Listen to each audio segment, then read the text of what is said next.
Welcome back to Jersey Matters. There has been a whole lot of speculation that the chair of New Jersey's Republican Party, Doug Steinhardt, is going to run for governor.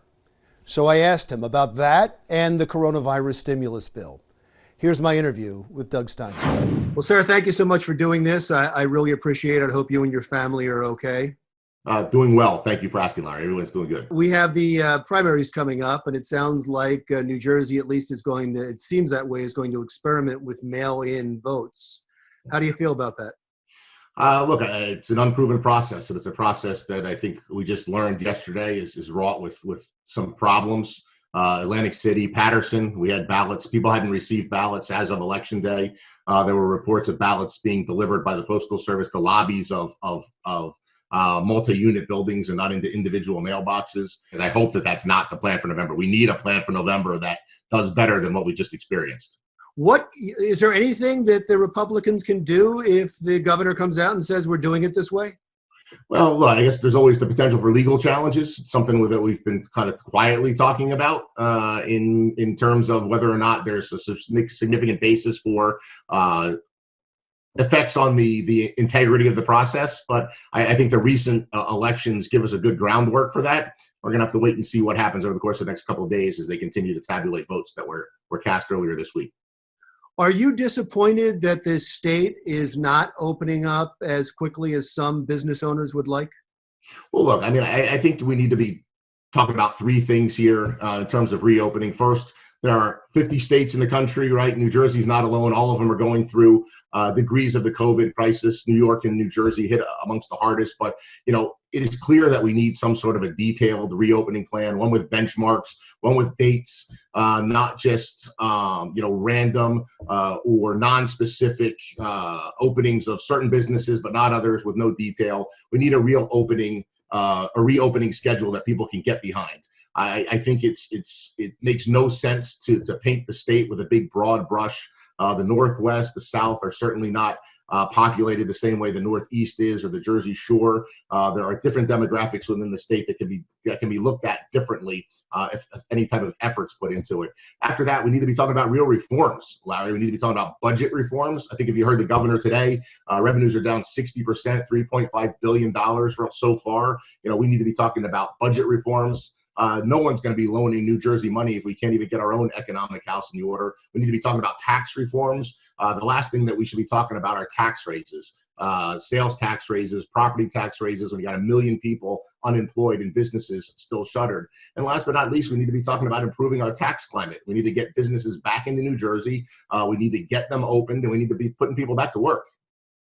I just talked to Representative Malinowski about this new stimulus bill that the Democrats put forward in the House of Representatives with $3 trillion, much of it going to governments. Mitch McConnell has said it's DOA when it comes to the Senate, that he doesn't want to bail out states that are already failing economically. That sounds like it could be New Jersey, especially with the hole in the pension fund. Well, look, New Jersey's had economic problems for a while. We had economic problems when Governor Murphy got here. You know, they've been exacerbated by $6.2 billion in new spending in just the last 3 years. It's just been a pattern of fiscal mismanagement, of weak leadership, of just poor and what I would call callous judgment on the governor's part. But I don't see the federal government coming in and bailing out states that can't make the tough kind of decisions that need to be made for themselves. Strong leadership, in my mind, demands making tough decisions, talking about budget cuts, talking about furloughs, not talking about or rolling out slow openings of the economy in hopes that you're going to make a case for an emergency and the federal government's going to come in and bail you out. So your fear is that if there is any money given by the federal government in a recovery program, that New Jersey would use it to fill a hole that existed before the pandemic. I think the governor's made clear that he has every intention of trying to use it to fill budget holes.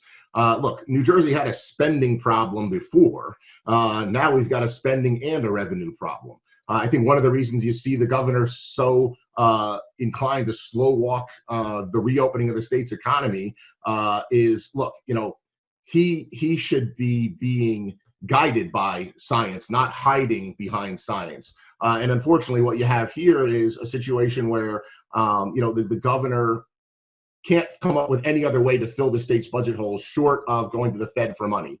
And that's why I think you see this pushback from the federal government saying we're not here to bail out states that can't get their own economic house in order. I've talked with John Bramnick.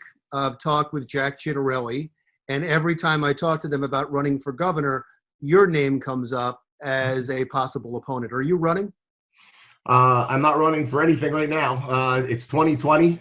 We got a lot on our plates. We haven't even gotten through the 2020 primary, but we've got 2020. We've got the 2020 general elections. I feel real good about the momentum that Republicans had in 19, carrying that over into 2020 with Trump at the top of the ticket and our ability to pick up some congressional seats. And then, as my mom and dad have told me since I was a little kid, Larry, that if you work hard and you do a good job at something, that creates opportunities.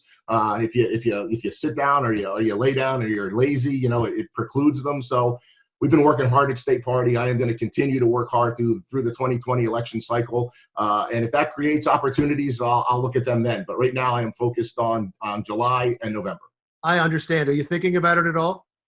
Look, it's hard not to. I've got two kids. My children are 21 and 17, and we were just chatting about that. But look, the reality is that I think family's worth fighting for. And one of the things that this COVID crisis really taught me when we're sheltered in place at home together is I don't want to be one of those parents or grandparents that's got to visit his kids or grandkids on Zoom or on Skype because my kids can't afford to buy a house here or start a life here or find a job here in New Jersey. And I think, the governor's combination of fiscal mismanagement and weak leadership and poor judgment has put New Jersey in a pretty bad place. And, I think New Jersey needs a strong leader that's going to turn the ship around and set it in a better direction, a path forward, not a path back.